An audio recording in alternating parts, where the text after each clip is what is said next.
Hey everyone, we're doing a big fat Q&A video this month. I've sourced questions from all my lovely patrons and they provided me with a ton of interesting questions. So we're just going to get right into it. But yeah, thanks to everyone who asked a question. And if you guys like this kind of stuff, we're going to do even more of it. So yeah, let's do it.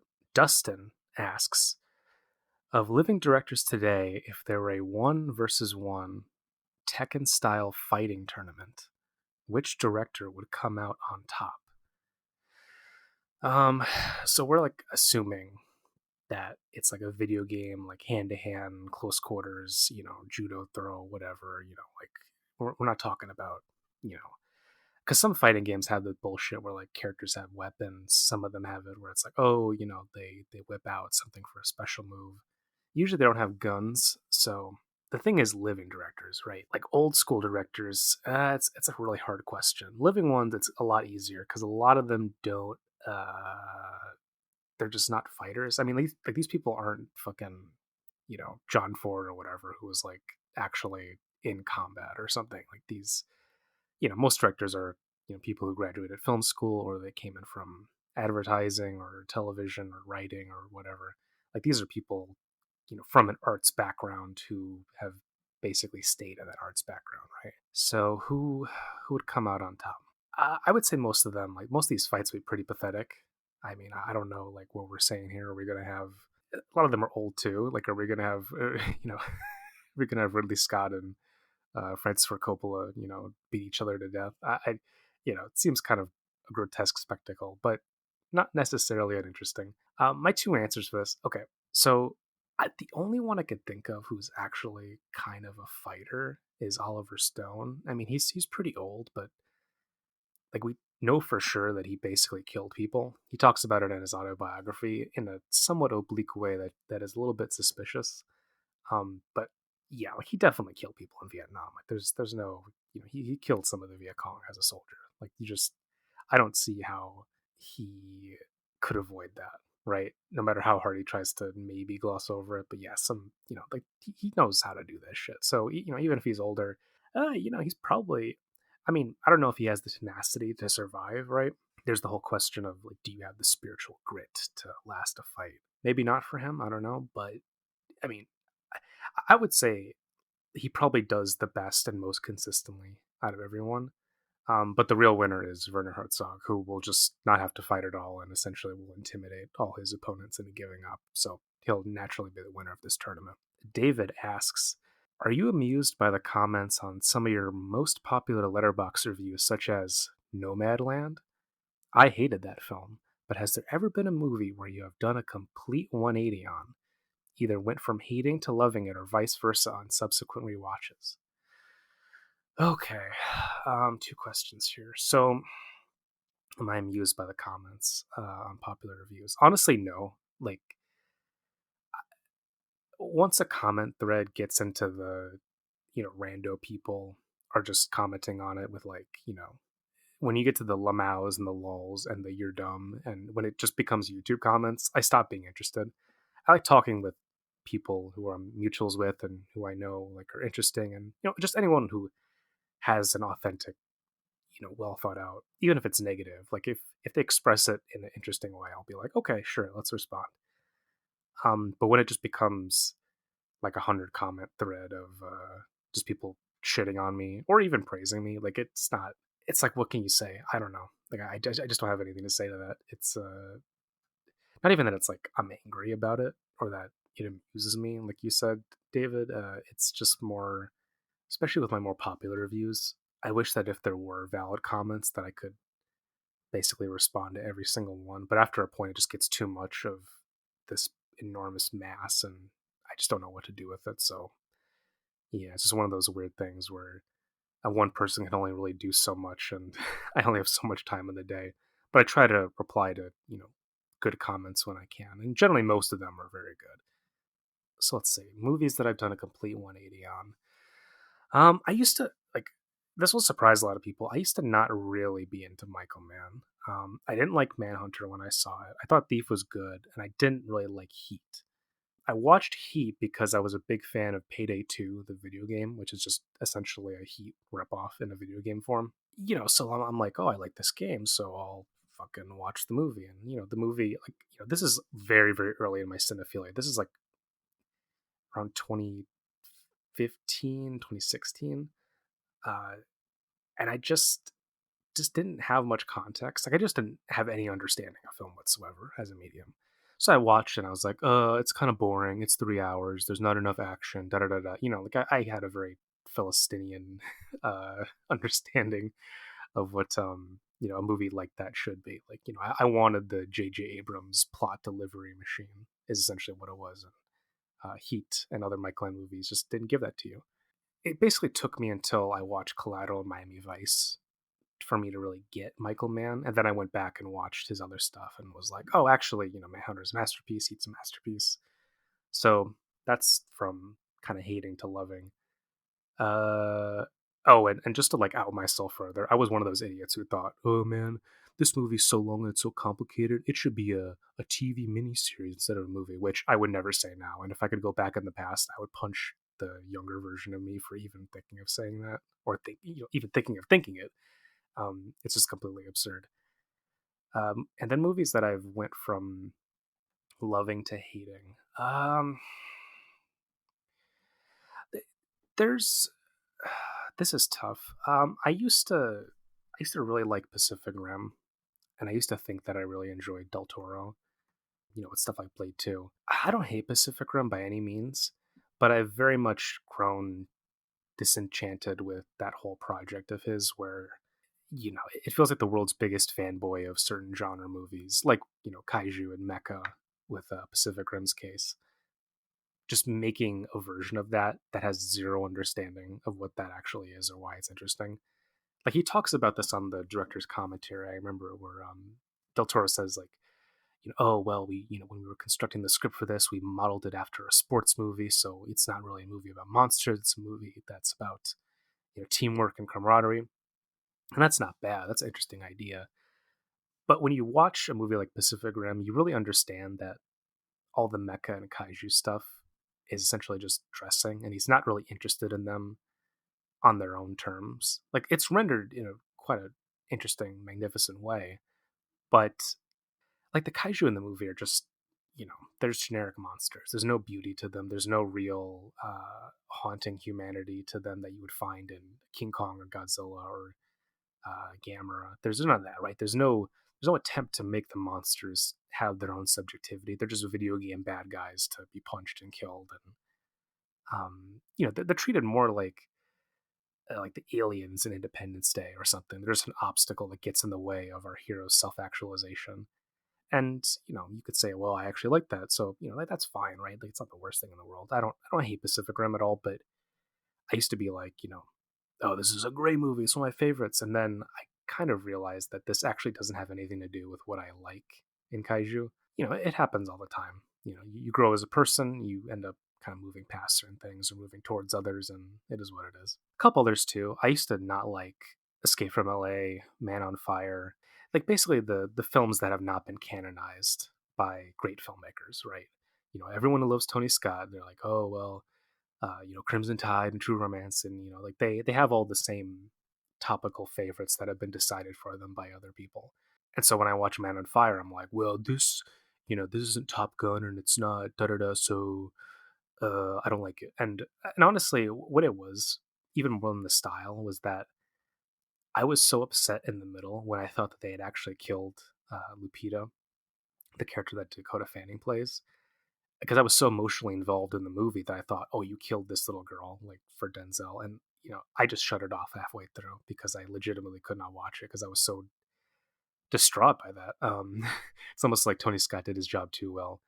And I had like thought for a couple months afterwards that, oh yeah, this is the movie where they kill this little girl and all that, and I didn't really realize what the movie was going for. I mean, that sounds extremely stupid, and that's because it is, because I was dumb. Thankfully, I watched it again, and I watched it plenty of times since, and it's one of my faves. Escape from LA is, you watch that movie for the first time, right? And you think, oh, this is just a worse version of Escape from New York, right? Like, literal beat for beat repetition. It's less aesthetically cohesive. It's a lot more garish and knowingly decadent and kind of arch and much more comedic, I would say. Escape from New York is a fairly serious movie, whereas Escape from LA is essentially a parody of sequels and a parody of the idea of, I don't know, Hollywood as a whole. It's a very meta movie, which is precisely why it's my favorite Carpenter right now. Is that it's a text that rewards repeated viewing. So what I didn't get on the first try, where I was just struck by the bad CG and the campy stuff, da da da. Like now, that's the reason why I love it, is because it's a really unique object even for Carpenter, and it's essentially the beginning of his late style. Is that, and you see him trying to push into territory that he didn't cover in his earlier work, and I think that's just great. Yeah, again, I didn't like it because I was a moron, and I mean that's my answer to all these things, right? It's like you can't help but look back in the past and say, oh, what I could have thought then, but you just didn't have the intellectual capacity to understand what you understand now. So you know, again, and there's some movies like Heat and Escape from LA where you get used to the rhythms of them, and what is perceived as being challenging or obstinate on the first view eventually becomes smoothed out by the second and third view. So by like the third or fourth time I watched Heat, I stopped thinking, oh, the Don Breeden scenes are unnecessary. You can cut them out of the movie. I stopped thinking that. And now I'm like, this is the most important part of the movie. So yeah, David, that's my answer. Thanks for the question. Bryce Lee asks, a critically well regarded film that makes you scratch your head and wonder what the hell other people see in it? Oh boy. Well, it's like, how do you answer this without being considered a contrarian? Right? How do we do this? Like, how do we go into this sphere and say, oh well, this thing that everyone mostly likes, actually it's dog shit? I mean, you just sound like a jerk off with this, and I really try to avoid that because I don't, especially with a lot of older movies that are well regarded. I think there's only so much you can do to fight things that have been canonized for one reason or another. So it's mostly a fruitless exercise. People are they're gonna enjoy what they're gonna enjoy no matter what. And not that like you're trying to convince someone, but the last thing I want to do when I write things is to irritate people. That all being said, there's a couple where I'm just like, I don't get it.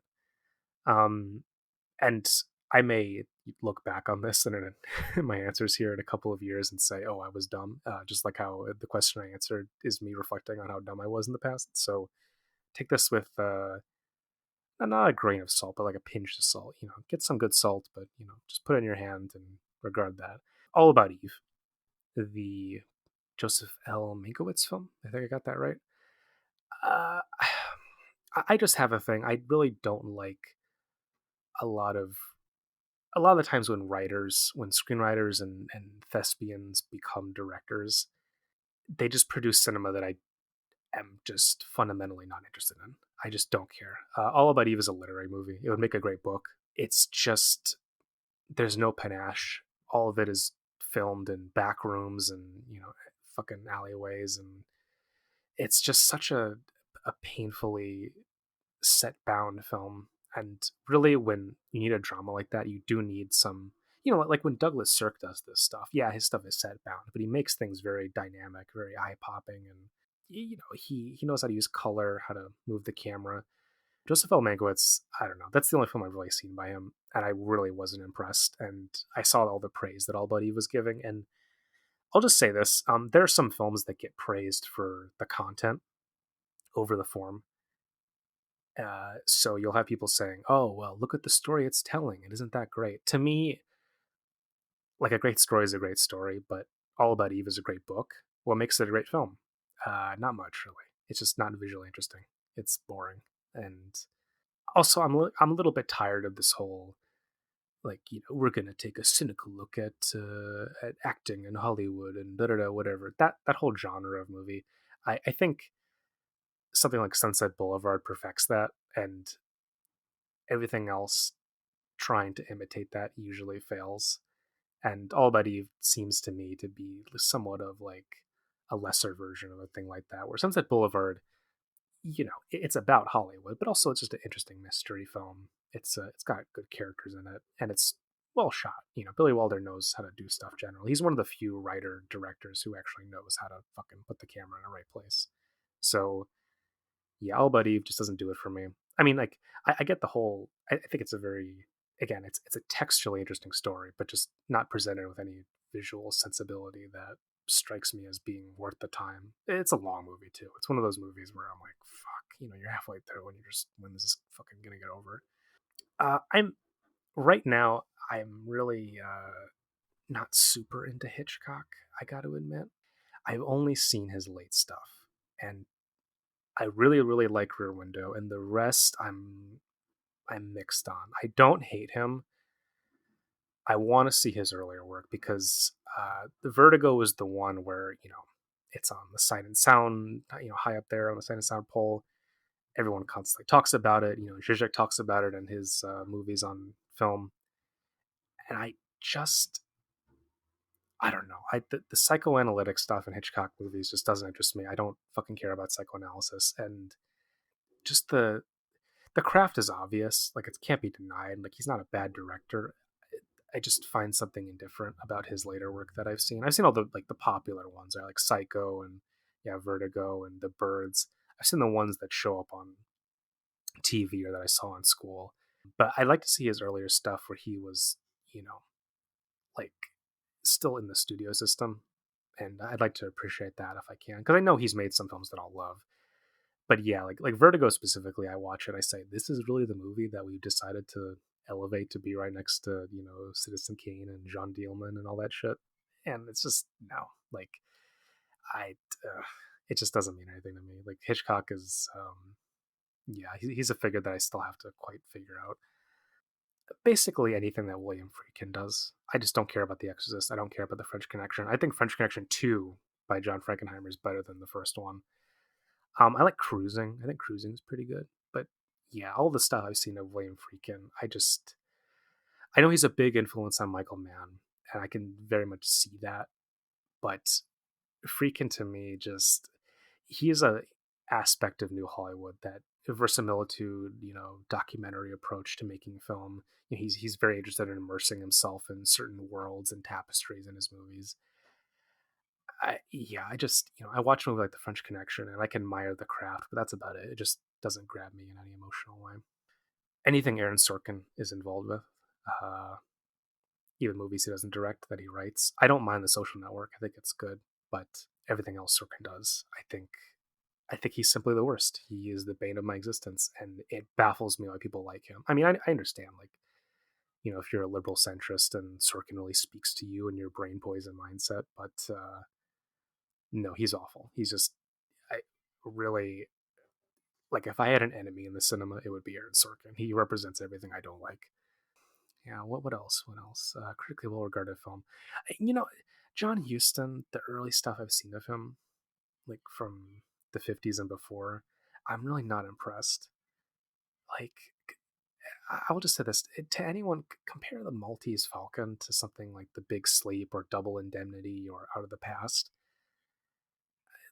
Maltese Falcon sucks. I'm sorry. It's just badly made. It's really junky. He has no rhythm to what he does. He doesn't know what he's doing, really. Like, he sets up quote unquote cool shots, but there's no sensibility communicated as to why they're in the way they are, why it's being arranged. He's a functional director, but I like, he gets put up there with, Ford and all these guys. It's like, oh yeah, John Huston, one of the greats. To me, just no. I'm not there with that. Uh, yeah, I find it dull. I find it really dull, which is weird because given his subject matter that he explores, these kind of like these tough guy, two-fisted movies, he should be right up my alley. I should love him. I've been recommended some of his later work. Maybe he does improve. I like to see some of that, some of his stuff in the '60s and '70s. But yeah, the early stuff I've seen of him, he just seems a little bit. Ugh. I'd much rather watch some other of his contemporaries than any film actually made by him. Another from Bryce Lee. Favorite character actor or actress? So what I'm going to limit this to is actors and actresses who have only ever been character actors, who have never been stars. Joey Pants, Joseph Pantoliano. I mean, he's just always good. I mean, that's the thing about great character actors, is that you can always rely on them to be who they are, no matter what. So that when they show up in the movie, you feel like, oh my god, the movie goes up a level because now this person has entered the fray. Yeah, Joey Pants, love him. Just love, love, love him. I wish last time I saw him was what in the third Bad Boys movie, which he was good in. I kind of wish that they put him in the fourth Matrix movie. Lana Wachowski, I wish she put him in there. That would have been nice. But yeah, Joey Pants, he's fucking awesome. I mean, he's just a great guide to watching great movies because if he's in a movie, likely it'll not be totally terrible just because of him. I really like a lot of guys that would appear in old school westerns. So like Jack Elam, who's in a ton of shit, and you always recognize him because he's got the weird kind of like lazy eye. He's got these bug eyes that bulge out of his head, and he's usually kind of scruffed up and playing a bad guy. Ward Bond, who's just one of these John Ford stock company actors. He's in a shit ton of John Ford movies, and he's cool. He's also in Rio Bravo and a couple of Howard Hawks ones. And who else? Oh, Mako, right? I mean, he's in a lot of random things, and he's usually playing, I won't say stereotypical, but fairly stock characters for Asian actors. But I mean, the guy is just a dynamic screen presence. He's got an amazing voice. Like I grew up listening to him as the voice of Aku and Samurai Jack, and so when I began watching movies, I'd say, "Oh my god, it's that guy!" He's got one of the great voices in all of cinema. Another one from Bryce Lee. Favorite lead actor slash actress. I mean, this is impossible, right? I mean, I can't go wrong with Gary Cooper. He's good. I mean, he worked with essentially every single master director of his time. Yeah, Gary Cooper is awesome. What I like about him is that he's essentially always very likable. He's never really playing a piece of shit. You can always rely on him to carry your center of gravity in a movie. He's an emotional heft that you can always be like, okay, well, no matter what happens in this movie, Gary Cooper's gonna be a decent guy and do the right thing. And yeah, he's got a lot of stuff that I haven't even seen, but he's a lot of my favorite movies like Man of the West and Morocco. He's an essential component of them. So yeah, I mean, it's harder to think of a more iconic early Hollywood leading man than Gary Cooper. I mean, to me, it's him over Stewart and Wayne and Clark Gable. Gary Cooper's the man. He's the guy who really embodies my idea of like an old school Hollywood male star. Outside of him, I like Bogart. Bogart's cool. Bogart's his association with Houston kind of I don't like those movies, but he's always good. I like him a lot in his Howard Hawks ones. I mean, Bogart's an icon. He's almost beyond movies. He's just a pop culture presence. So yeah, it's hard not to like him. Kurt Russell is kind of like he's like a leading man character actor where he's deceptively good at playing certain character roles. So he can be villains, he can be side characters, and whatever. He can also just be the greatest leading man in the universe. I would contest that pound for pound, he's probably had the best parts out of anyone of his generation. And I don't know. I mean, does anyone else of that era like have something as iconic as Snake Plissken? I mean, he owns that role so much. Yeah, he's a legend to me. I love him in Hateful Eight. Love, love, love his character in Hateful Eight because he's such a loser. And even better in Death Proof with oh god, I don't remember his name, but the shitty stunt driver guy, that piece of shit. Yeah, he can just do anything. He's really likable, and also, for his classic roles, right? Tombstone, and he's always a joy to watch. He's always doing something interesting, whether he's being just chiseled leading man or something more offbeat. We should probably get a lady on here as well.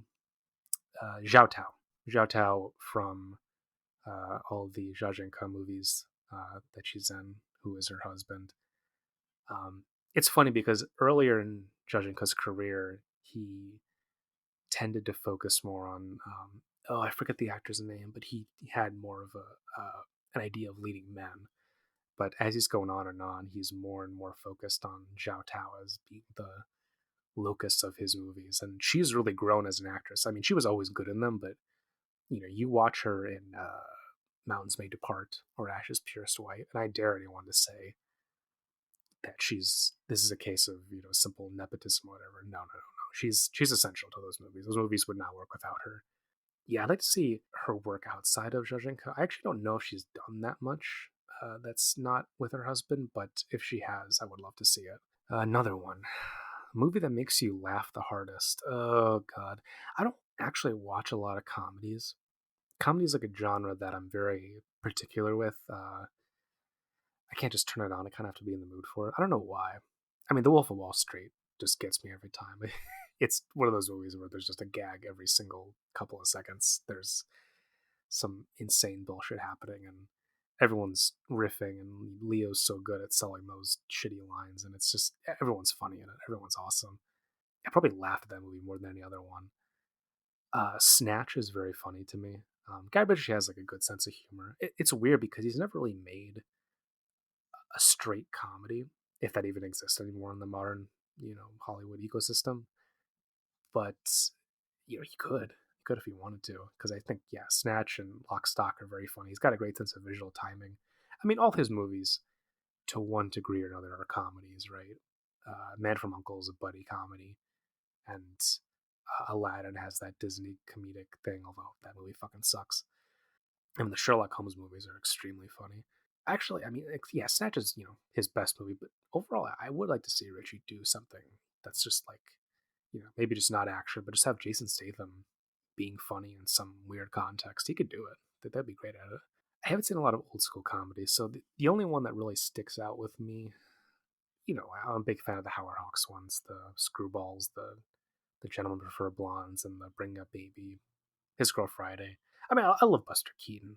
I'm getting into him. I've only seen his shorts really, but he's awesome. He's just one of the best to ever do it. What else? What else? I like a horror comedy. I like Sam Raimi. I think Army of Darkness is a masterpiece. I think that shit is it's probably the best thing he ever did. It's so like just full of these stupid Three Stooges gags and like that kind of humor. I grew up on the Three Stooges, so I like them. So like I guess it does count as movies, right? Because they're short films. Three Stooges, love those guys. Like I would watch that shit constantly because it would play on. What do we have in Chicago? We have like Me TV.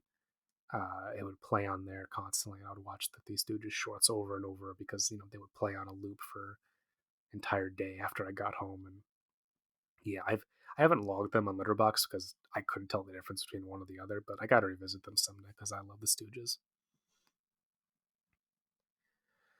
Let's see, favorite books, fiction and nonfiction. Okay.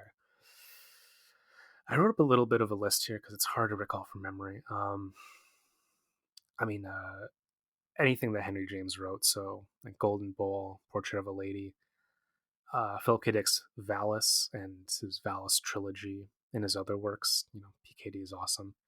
If I want to get a little bit weird, stuff like The Secret Teachings of All Ages, Warning of the Magicians, Mothman Prophecies, Meditations on the Tarot, Nova Express. Like these are all very esoteric works that are not immediately accessible, but they're personal to me. They mean a lot to me. Books on film, The American Cinema by what's his name, Andrew Saris. That's just that's my Bible basically. I got this one book. It's called Cinema: A Critical Dictionary. Came out during the 80s in 2 volumes. It's got a shit ton of essays on basically every important filmmaker before 1980, whatever. Just really solid stuff. I would recommend it to anyone. It went for pretty cheap when I got it. It comes in 2 volumes, from like A to Z, right? So yeah, I would. If anyone is like looking for a big fat film book, check that out definitely. Uh, and like philosophy, right? I'm a big philosophy person. Being in Time, Phenomenology of Spirit, History of Madness. Otherwise, the Book of Disquiet by Fernando Pessoa. I mean, basically the best book, or maybe even the best work of art to ever be released. That details depression and anxiety. I mean, I know nothing better that gets into that subject matter more thoroughly than the Book of Disquiet does. And I love, as a kid, My dad would read like the Robert E. Howard short stories to me, Conan and all that shit. And I still have a soft spot for those, that whole era of Pulp Fiction authors. All right, we have a question from Rio that is like the one above. What are major influences on your writing style? Uh, Writing style, right? It's so weird to talk about your own writing style because on one hand you're trying really hard, and on the other hand you want it to look effortless, right? So it's almost like you don't want to reveal the secret of your success, but that's all bullshit anyway, and we're all just trying to do our best at the end of the day. And like my writing style is, I'm trying. I always try to make it better. It's never as good as I want it to be, but you know, Henry James is a big one on me. His sentence structure, his use of displaying implication and nuance via his run-on sentences, and just his general proto-modernist vibe, I really appreciate. So yeah, I love Henry James. Um, Manny Farber, the film critic, um, he's kind of the opposite end of James, where his stuff is so punchy and just direct and to the point, and he writes a lot like Sam Fuller, and his film criticism is just it's highly charged with wit and this kind of cold, detached observation that it's minimalist, but it's minimalist in the way that achieves maximum impact with every single word, and it's really illustrative of how I think people should write criticism, which is just believe in what you're saying and try to make every part of it matter. Don't have any bullshit parts, right? Don't have that. Just cut that out. It's not necessary. Like if you think it shouldn't be there, then it shouldn't. Other than that, Virginia Woolf, right? Kind of the successor to Henry James in the English literary tradition in some ways. Mrs. Dalloway is great, and To the Lighthouse is a masterpiece. And she's lovely. She's really lovely. Just an amazingly clear, crystal writer. I like James more than her just because James is more dense and there's a lot more to dig into. But Virginia Woolf is like, one of those seminal authors. Like, I wish I could write as good as her, frankly. Um, Speaking of hers, Kathy Aker, or Acker, I never quite know how to pronounce that. Kathy Aker is uh, an interesting figure. I'll just say that much. She's like very much like William Burroughs, one of these grade A bullshitters who invented their own myth about themselves as they went along. She's kind of an aspirational figure to me. She's a pleasure to read, even though her subject matter is very, very confrontational. She just has a interesting way of phrasing terrible things in a very delicate way.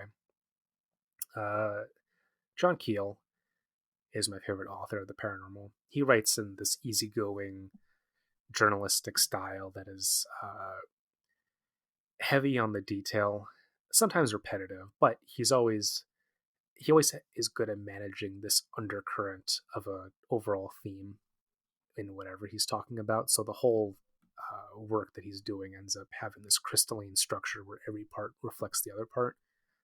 He's pretty cool. Who else? I mean, the Roy Thomas, Robert E. Howard approach to like the Conan character. I wrote that a lot as a kid, and I try to avoid too much purple prose, but you know, when you got to bust it out, you got to bust it out, and those guys are kind of the best way to really do that. Also from Rio, what is your most anticipated movie of 2023? It's hard to tell, right? Because release dates are always being moved around. Um, the trailer for the new Liam Neeson movie, Marlowe. I love like hardboiled detective stuff, big sleep style, and it'll probably not be great, but I'll see it anyway. The ones I know about, Meg 2, I think is coming out this year, which the first Meg is like not great, but it's got Jason Statham fighting a giant prehistoric shark, so you know, I mean, what more do you want? Is that just that's cinema, man? I imagine Meg 2 will have the shark like fighting a giant squid or something cool like that, so that could be nice. Uh, other two big ones. I mean, like these are just going to be action films because I relatively know when these are coming out, whereas everything else, the release date is up in the air. So these will definitely come out in 2023. John Wick 4, which is, you know, gonna kick ass. It's just like it is. Like I know it is. So I'm very much looking forward to that. Scott Adkins, Donnie Yen's in it. It's gonna rip. It's gonna be so good. And then Mission Impossible 7, which is Dead Reckoning Part 1, which is not complicated at all, really. Stop with this Part 1 and 2 shit, guys. Stop with that. It's fucking obnoxious. We should have put that to bed with the Harry Potter movies like a decade ago. But yeah, it's, look, it's Tom Cruise, it's McQuarrie, it's Mission Impossible. It's a safe bet. Yeah, I'm looking forward to that. It's gonna be good. Um, let's see, what else? Another one from Rio. You once mentioned a script and your plans to film it. What is the state of this project? Embarrassing question. Well, so the script that I originally wrote, I basically shot half of it and realized that I didn't like what I was doing. And but in doing that, I realized what I would rather be doing. The main problem is that all that essentially happened, and then um, I had a lot of like family trouble. Like my mother got really sick and got diagnosed with cancer and all this, and uh, I spent a lot of time just kind of working through that and trying to help her out, and also trying to write and do all my Patreon writings that I have to do, and just generally try and like watch movies for pleasure in the first place. So I have a better idea of actually making films now because I just did the process and then just decided like halfway through I was like, actually this isn't what I want to be doing. So like it's always a process of refining your desire, right? And yeah, I'm not gonna like bullshit around. There is a part of me that's like, I feel a little bit ashamed of like announcing it and then being like, oh, and then I really shouldn't have done that. I should have just had the thing completed and then announced it. So that's my fault. Yeah, it's one of those things where I just have so many plates spinning right now that yeah. There's also the fact that it's winter here in the Chicagoland area, and it's just fucking cold. So it's hard to do like shooting in places that are my home, and so yeah, I didn't even think about that when I was first starting to think about shooting it. So yeah, I mean, look, these are the amateur mistakes. And look, I've never written a script before, never shot a movie before, so I am a complete dumbass when it comes to any of it. So yeah, I will, as soon as the snow melts and things kind of settle down, I will do my very best to put all my efforts forward into just trying to get this together. Yeah. So sorry about that. My bad for announcing it so early before I really even knew what the hell I wanted to do. But I do have a plan. I do have a second script that I do actually believe in. So yeah, like ideally that'll be uh, done within this year. I'm hoping. Don't hold me to that. Yeah, lots of plate spinning. Also from Rio, the fictional character you relate to most. Uh, yeah, this is telling, isn't it? Um, you don't want to out yourself too much, but all I'll say is the character of Coco Hekmentiar from Jormungand.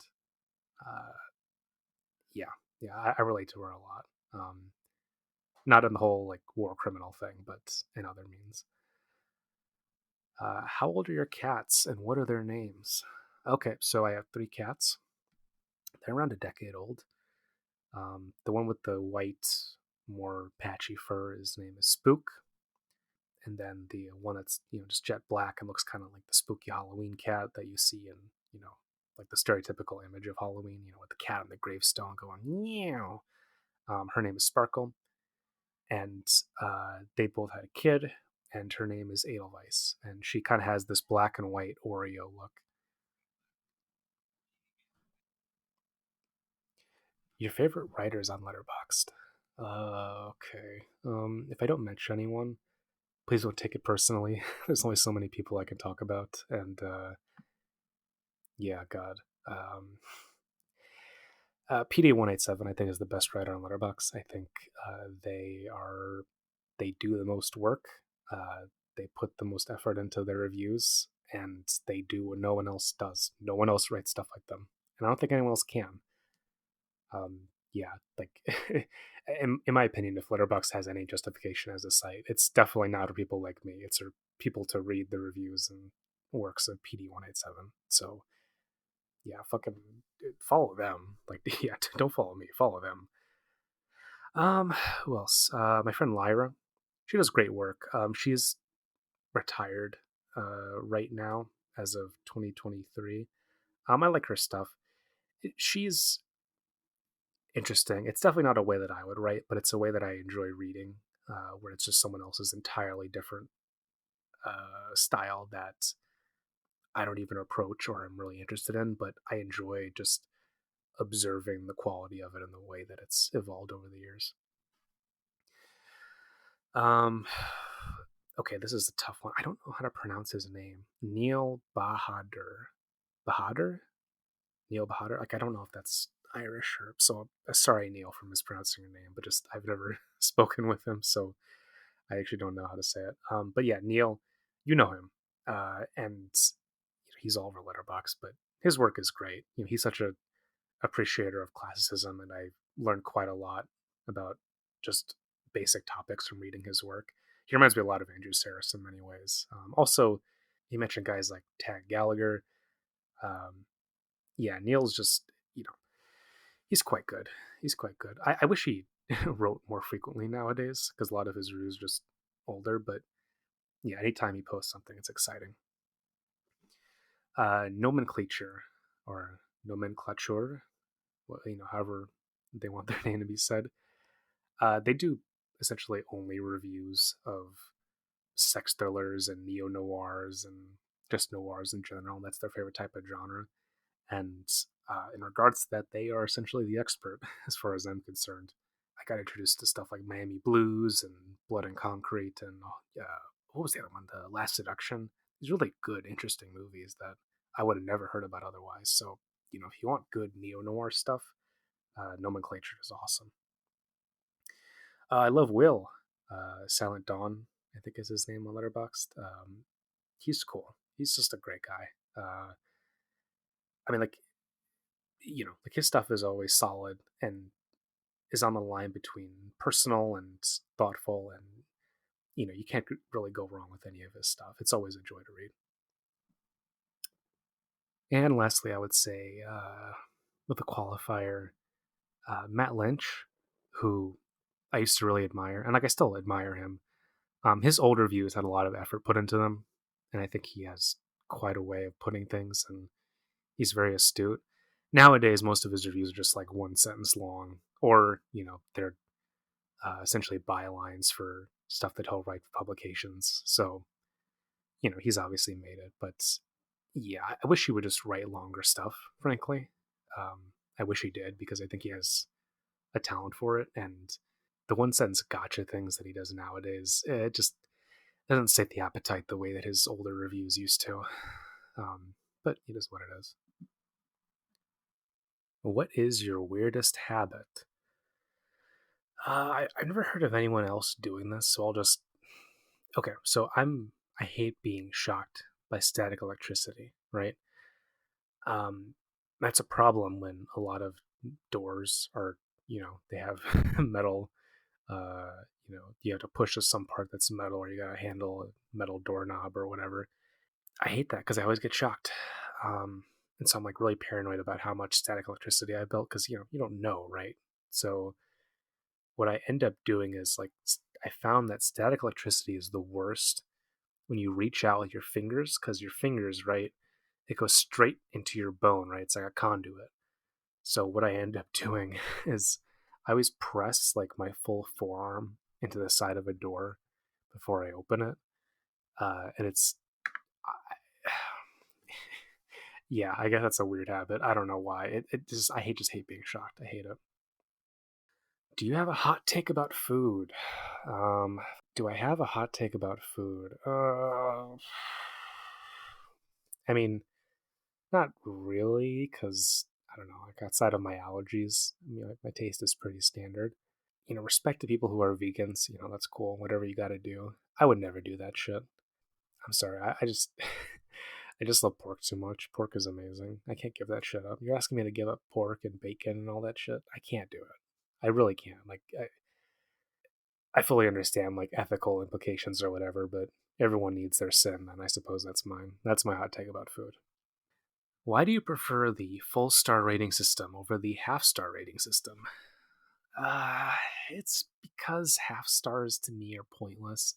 I used to use them back when I first started Letterboxd, but the problem was is that I was just using them because they were there, and I wasn't actually thinking about what it actually meant to give something 3.5 as opposed to 3. And I used to know someone who just like over and over just gave every single film 3.5 stars, and I'm like, what the fuck does 3.5 stars mean, right? Because that's like a 6 out of 10. And I realized that I just don't want to use the out of 10 rating system. It just doesn't work for me. Now, with Letterboxd, if I could get away with it, I would do the Roger Ebert thing of only using, half star to 4.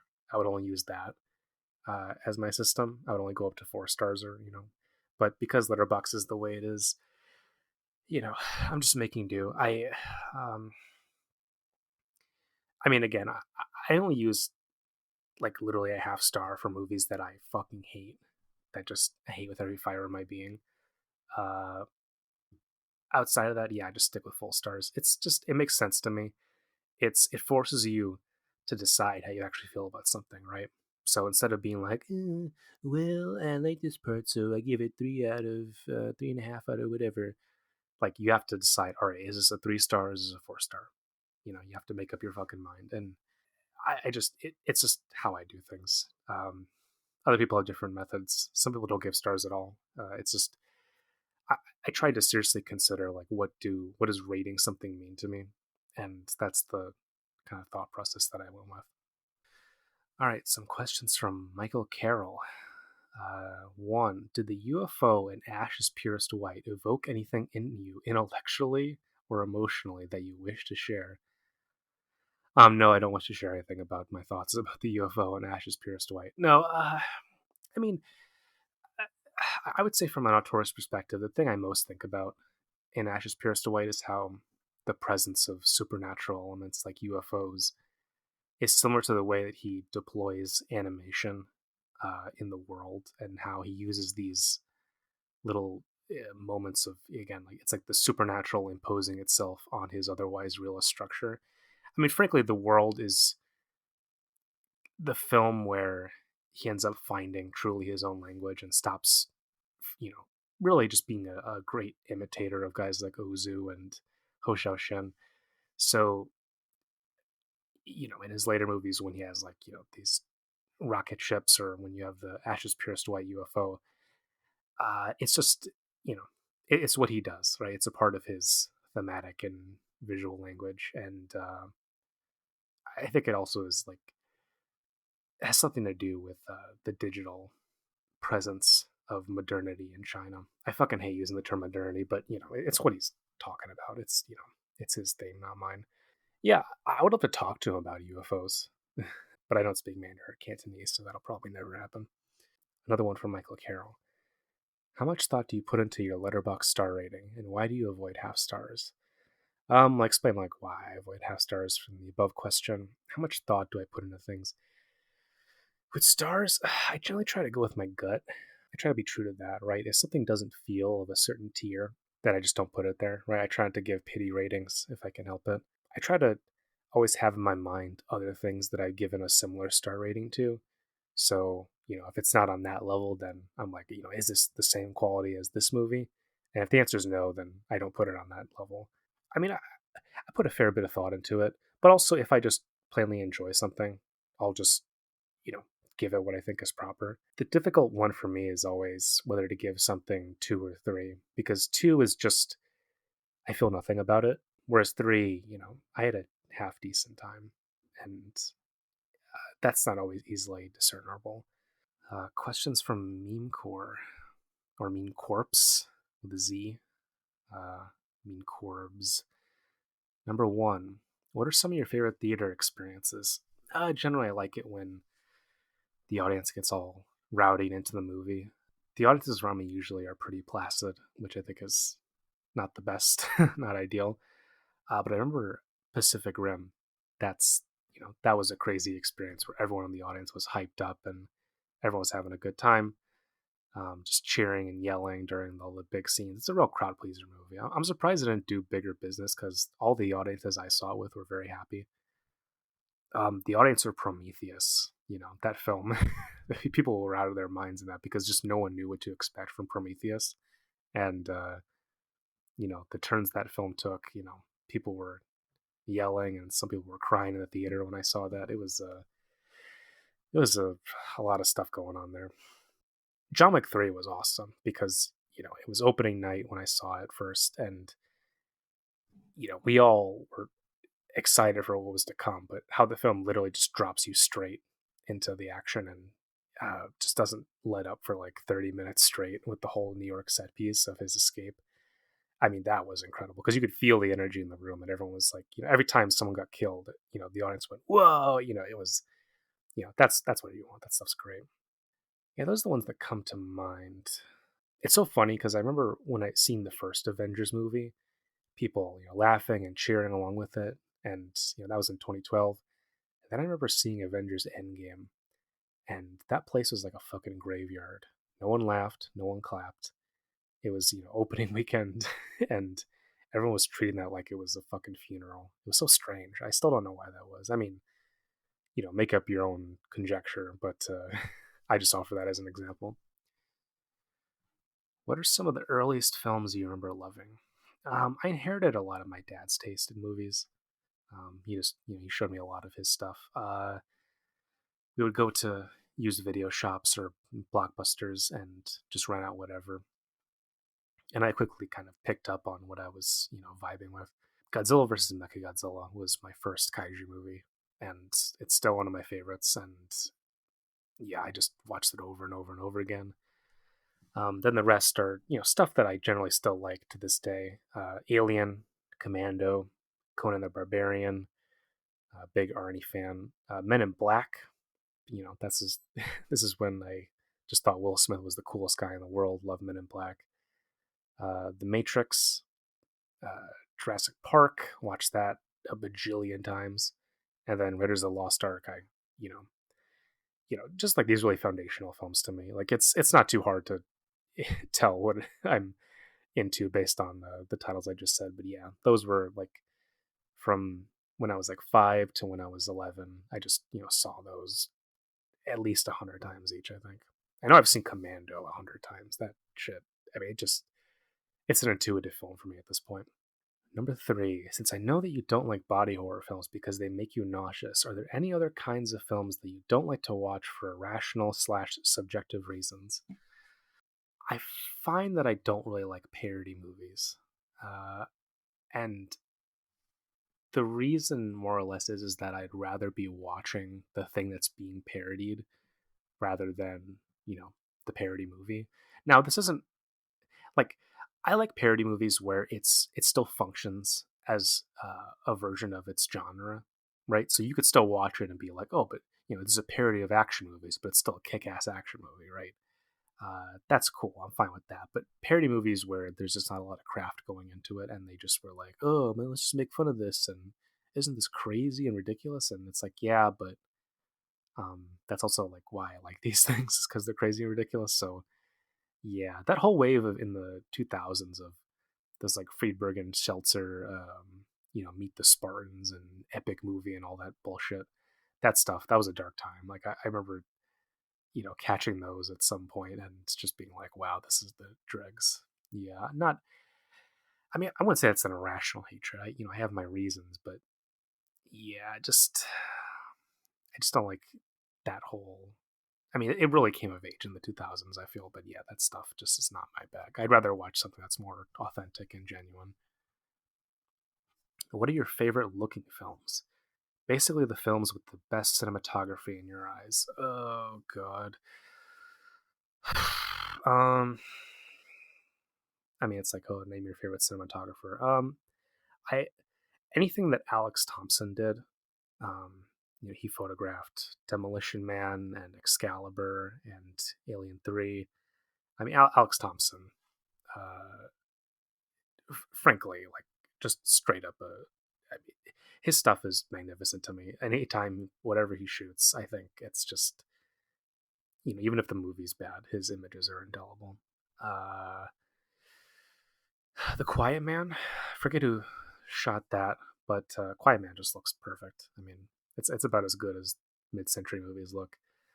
Um, Antonioni's Alienation movies, but in particular La Notte, I think La Notte looks the best. It's just got the best surfaces, and it's very, very dark, and I don't know, it's got like a real sleek, modern aspect to it that I just think every time I watch the movie, I just come away with being like, wow, this is the best that black and white movies have ever really looked. And Kenneth Anger, like his movies, they look superb. All of them do, and they're shot on low budgets. So, I think he was basically his own cinematographer. I think. What else? What else? What else? The Douglas Sirk movies I've seen, like All That Heaven Allows. I mean, it's incredible Technicolor.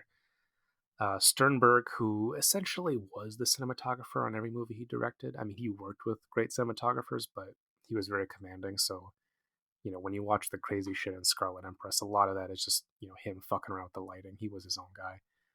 I think one of my favorite movies to look at is Indiana Jones and the Temple of Doom. It just, out of that whole trilogy, I think it really does look the best. It's got the most poppy look to it. It's very colorful. It's the most steely, right? And that's mostly, I think, a lot to do with the choice of locale, right? So you get all these like deep reds and the more controlled lighting of a studio instead of the more naturalistic stuff you see in Raiders or in Last Crusade, where it's the more the naturalistic Western European landscape. Trevor Time, what do you view as the goal, quote unquote, of film criticism? This will sound really pretentious, and that's because it is, but I would say it is to use film as an art form to become a more realized version of yourself. Uh, what that means to me is I think the point of art is to use it as a forge to essentially bring yourself into a higher awareness, right? If to challenge your own consciousness and your own spirit, and to um, temper the steel of your soul, if that's possible. To art allows us to see so many different things and experience so much that we otherwise would not be able to. And I think that experiential quality really bridges the gap between people, between eras, between um, individual views, and it allows you to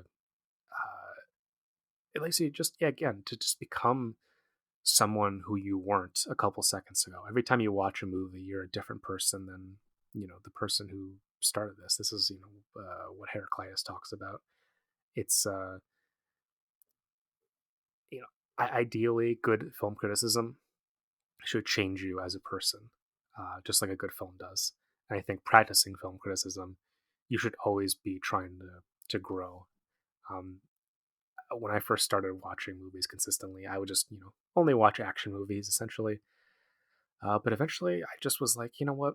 I got to challenge myself. I just got to do something. I got to actually understand what film is as a form of art instead of just watching stuff that I enjoy. And so that's when I started watching, Orson Welles and Brian De Palma and Antonioni, and getting into things that I just had no awareness about, and um, just self education, right? Self improvement. I think that's a pretty noble goal. If film criticism can bring us into, again, a more manifested version of our best selves, then that's great. I mean, that's ideally what I would hope for. From Freddie, what comics do you like, and if so, which writers do you look for? Yeah, this feels kind of silly because comics are a visual medium. I mean, I don't know. I'm not an expert at it. I like Grant Morrison a lot. the Gen X stuff sometimes irritates me, but generally Grant is. I mean, they're a genius. It's just it is what it is. They're a genius, and the Invisibles is just. I mean, it's very important. I've been getting into Ed Brubaker recently. He's just he loves all the two fisted pulp stuff that I do. Alan Moore, right? It's kind of you know it's hard to toss a stone at someone who reads comics and have them not like Alan Moore. He's a bit cold for me, but he's also just a genius, so it's hard to uh, not mention him. I like Roy Thomas, his stuff with the Avengers in like the 70s and the 60s, and then his run on all the variations of Conan the Barbarian that Marvel did. I mean, God, just I don't know, like to me, even more than Robert E. Howard, Roy Thomas is the definitive voice of the character because he worked on him more than anyone else did for a longer time. He did Savage Sword of Conan and then the regular Conan comic. Yeah, he's just great. Frank Miller, I like too. Frank Miller, I like in the way that I like guys like John Milius as filmmakers. Where like Frank Miller is like the John Milius of comics. He's a provocateur. He's like the pseudo right wing libertarian idiot, but he's got real artistic integrity, and it's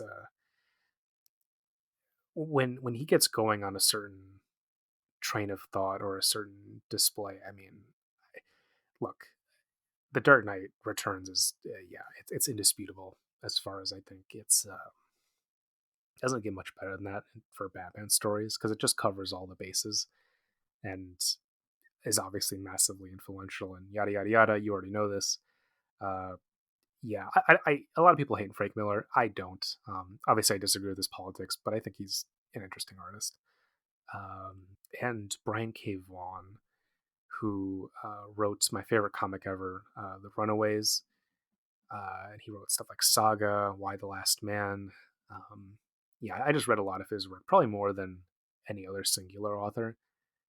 He's just uh, his stuff is so easy to read, and I just love his use of characterization. He's got a really really good eye for differentiating characters from each other and creating a great sense of group dynamic. I mean, like Why the Last Man, like it's easy to make fun of because that stupid TV show that came out a couple of years ago, but the book itself is actually pretty good, at least from what I remember of it. Are there any superhero stories that you really like? Yeah, like I said, Dark Knight Returns, Runaways, which is kind of like an anti superhero story, but whatever. What isn't these days? Uh, I like Grant Morrison's very holistic take on Batman and Superman, where they just accept everything as a part of the continuity and try and meld it all together. I think that's very interesting, and their version of those characters is probably the ideal one, where it's based in optimism and in happiness rather than hatred and hatred and misanthropy. Although those have their place too. I don't know who wrote it, but the run of Gwenpool, that initial run, um, in like I think it started in 2016. I really liked that comic. I thought that was fun. I think that was like way better than anything that Deadpool was ever a part of. Where I don't know, like I'm not really familiar with Gwenpool as a character, but I remember reading those and saying, "Oh, you know what? This is actually like it's a meta version of comics, but it's not again based in that kind of that like sardonic, we're gonna make fun of this satiric spirit. Instead, it had some emotional heft to it and a lot of humor too. Obviously, yeah, Gwenpool was good. What are your favorite adaptations? God, I mean, just in general and everything. I mean, like film, obviously. Chimes at Midnight, I think, is easily one of the best Shakespeare adaptations we'll ever get. It's cribbed from a bunch of his plays, in the Henriade cycle, but yeah, Chimes at Midnight is great.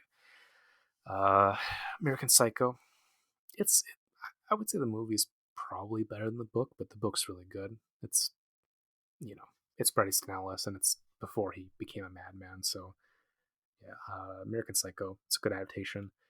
Interview with the Vampire, I would argue, is probably equally as good as the book. The book has a lot more, the sense of longing is, more potent, but I would argue the movie's version of Lestat is better than the books because the book tries to make him too sympathetic, and the movie, thanks to Cruise's performance, he ends up becoming this more inexplicable um, Byzantine character where you're not quite sure why he is the way he is. And I think the subtlety actually deepens the portrayal. Book is great though. Loved it right as a teenager, and it's essential goth core, whatever shit. So favorite horror icon. Yeah, horror's not really my thing. I mean, I think the type of horror you're talking about, Freddy, is just it's like horror icon. You think of Jason Voorhees and these merchandisable figures that appear on lunchboxes. I mean, if we count Godzilla in that first movie as a horror icon, then it's definitely Godzilla. I like Dracula. I don't think you can really go along with Dracula. It just works no matter what. It's hard to make a bad vampire movie in all honesty. If we're talking about actors for horror icons, it's Boris Karloff, indisputably to me. I mean, he's one of my favorite actors ever, and I think he brings so much to every role. And it's hard to compare him to anyone because he just brings such a menace to every single thing he does, even when it doesn't necessarily call for it. And yeah, just like great at playing really sinister characters. I mean, because like I don't even like Frankenstein isn't even his best performance. He's so good in movies like Bedlam or the Body Snatchers. It's you know he's really impressive to me.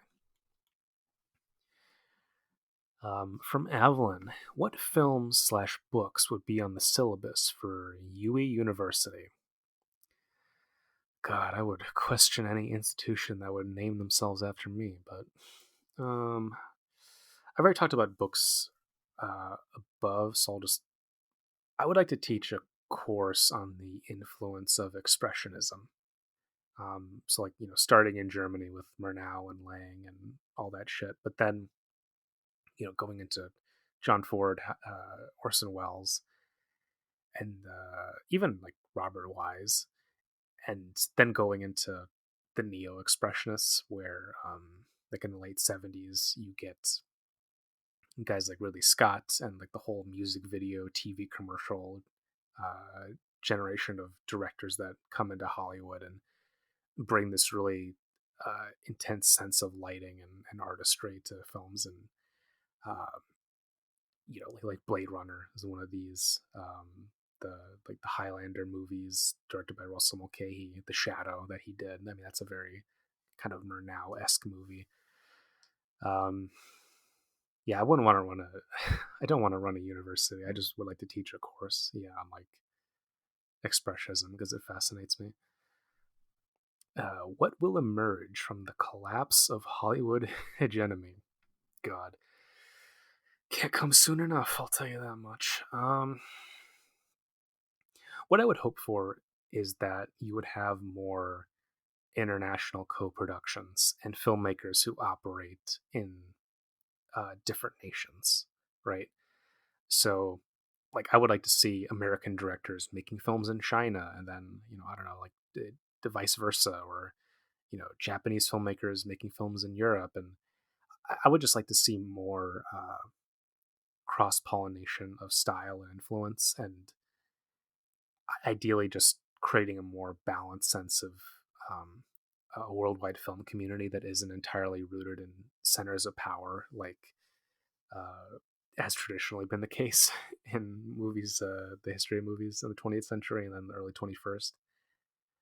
It might never happen, but yeah, if, like we have to articulate a movie industry without Hollywood, that's what I would want, right? If we can decentralize that power structure, because I don't want it to just be like, oh, well, Hollywood falls apart and now like the Chinese movie industry is now the only game in town. Um, wouldn't want that, but I don't know. It's hard to say because I'm not really versed in business matters, so I don't know what would logistically happen. Uh, and it's kind of a Alien versus Predator situation. Whoever wins, we lose, because if Hollywood falls apart, then what does that mean for Netflix? And yeah, the thing I would worry about the most is just, it's like, oh, Hollywood collapses and then Netflix takes over, and that's the last thing that I want, because Netflix is even worse than Hollywood. So yeah, fuck that. I mean, at that point, we might as well just, yeah, watch films. I mean, because the thing is, they make movies for other nations too, other countries. So it's not like they only make things for English language countries. It's, they make stuff for Britain, they make stuff for India and China, and Japan and whatever. So I don't, yeah, I don't want Netflix to rule the roast. I mean, if they're considered a part of Hollywood now, then that collapse is good. But yeah, the industry as it is preferable to whatever might happen if the industry succumbs to the streaming, whatever. A bucket list of things you want to experience in your life. Sorry, Evelyn. I mean, don't really have a bucket list. Never really believed in one. I just go with spur of the moment things. But if I had one desire above anything else, it would just be to make at least one thing worth remembering. Uh, yeah, that's it. That's all I can really say. Just do something that's worth thinking about for someone else. Um, okay, that's all the questions. Jesus. Oh God. Yeah, again, if you guys just like me answering questions, I can do this every month or so. I don't know, like however I can work that out. But yeah, I mainly did this because it's the 1 year anniversary of when I started my Patreon, and this is just a big thanks to everyone who participates in that. Thank you guys. You are awesome. You have really helped me through some of the roughest years of my life. So thank you, thank you, thank you, thank you, thank you. Like, almost makes me want to fucking cry. I don't know. I really appreciate that people care so much about my writing and what I try to do, and I'm just always trying to get better to make it so you guys get your money's worth, and that I can live up to the faith that you put in me. So yeah, I hope these questions and answers have been enlightening, and uh, love you guys. Thank you.